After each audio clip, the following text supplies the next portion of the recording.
What's going on, baseball fans? Jeremy Laracuente here for the Baseball Banter Broadcast, and on this episode we're going to be continuing our coverage of looking at the top 5 landing places for some of the game's best. Now, we're actually extending this series. We were only going to do 6 initially, but there are a few more players that I want to discuss as well. On today's episode, we will be looking at the case of Kris Bryant. But before we get into it, make sure if you haven't already done so, you smash that subscribe button down below, as it does a huge service for us here in growing this community. So let's get on into it.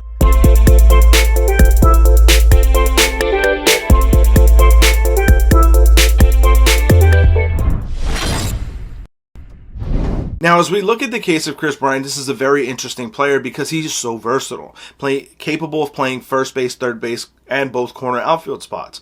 This is going to be a player that, as we saw an increase in his offensive ability towards the end of last season, will also garner a bit more of a contract. Now, when we look at where he could potentially land, we're going to be looking at those 5 spots. So the 5th team on my list is that of the Houston Astros. Now, I think when you look at what Houston needs right now, while the corner infield spots are taken up with Alex Bregman and Yuli Gurriel, the corner outfield spots are still a possible spot that could fit Kris Bryant. Having that versatility in the lineup for a guy like Dusty Baker would really allow him the versatility to kind of move guys around. And if the Astros are unable to re-sign Carlos Correa, you would slide Alex Bregman over to shortstop and entrench Kris Bryant at third base. This is an opportunity for the Astros to re-solidify themselves without necessarily having to go after the big money deal to bring back Carlos Correa. Now, Bryant is not going to be a cheap acquisition, but this may be a way for the Astros to kind of offset some of the higher dollar value that we're going to be seeing for Carlos Correa. Now, the next team up on my list is that of the New York Yankees. The Yankees right now are in a similar position to what I just mentioned with the Astros. They do have a void at shortstop, and Kris Bryant wouldn't necessarily fit that particular spot. But when you look at the idea of maybe having Gio Urshela as your shortstop as an interim situation while you're waiting for the couple of seasons, or maybe even just until the 2023 season to bring up Anthony Volpe, having somebody at third base like Kris Bryant, who also provides versatility, who can cover first base, who can cover the corner outfield spots, and even play center field in a pinch, is a level of versatility the Yankees could definitely use.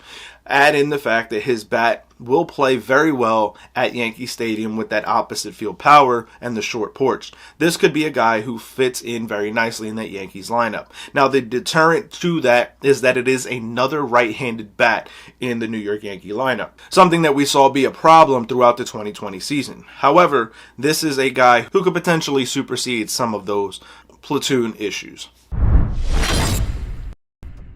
Now, as we look at the 3rd team on my list, it is that of the Los Angeles Angels of Anaheim. Now, the Angels have found their way onto several of these lists already and likely will continue.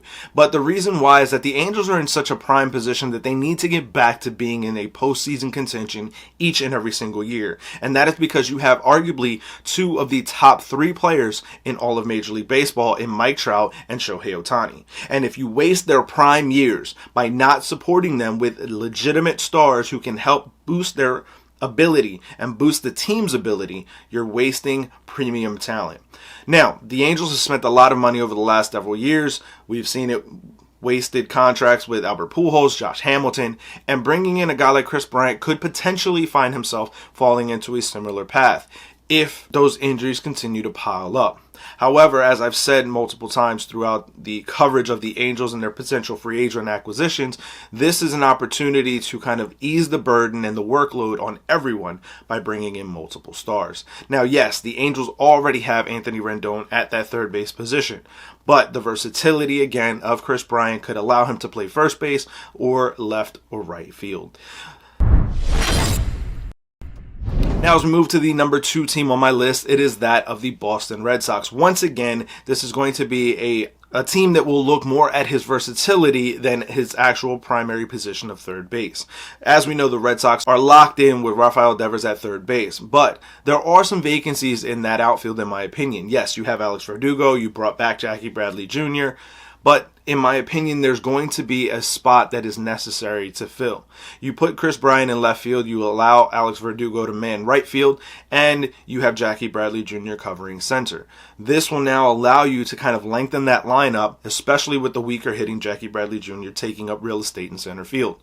This is an opportunity for Boston to get back some of the offense that they lost by losing Kyle Schwarber and trading away Hunter Renfroe. I also think that by having Kris Bryant near a player like JD Martinez, this could also elevate Kris Bryant's game and his approach at the plate, which is already a solid approach, but could become even better being next to a guy of his mental caliber when it comes to the art of hitting. Now, the number one team on my list is that of the Philadelphia Phillies. I think that when you look at what the Phillies are and what they need, bringing in a guy like Bryce Harper's best friend in Kris Bryant could truly help solidify the Phillies and their offensive lineup in the 2022 campaign. It's going to be an absolute dogfight in the National League East, and the Phillies are going to need all the reinforcements that they can get.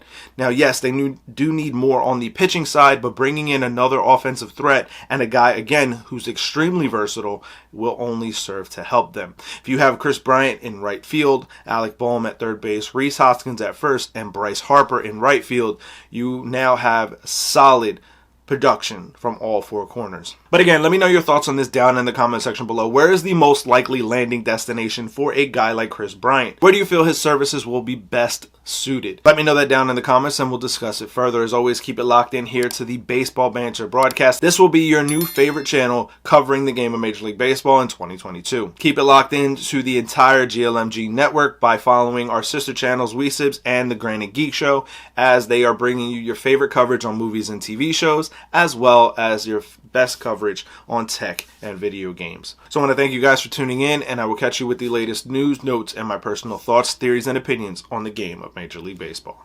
Peace.